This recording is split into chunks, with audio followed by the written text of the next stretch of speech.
Ang bagong konsehal na maglilingkod sa sangguniang bayan ng Aliaga, mayabang din sa pagbibigay ng serbisyong totoo.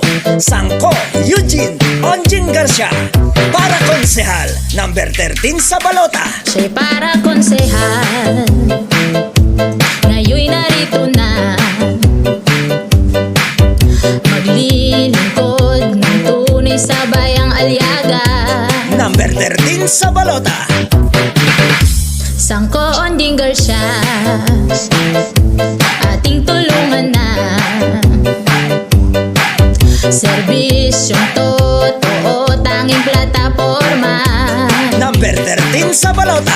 Sangko Onjing Garcia, siya'y para konsehal, Number 13 sa balota. serbisyong may dangal atin nang ihalal. Sangko Onjing Garcia, ipaglaban na sa balota. Sangko Onjing Garcia, Number 13 sa balota.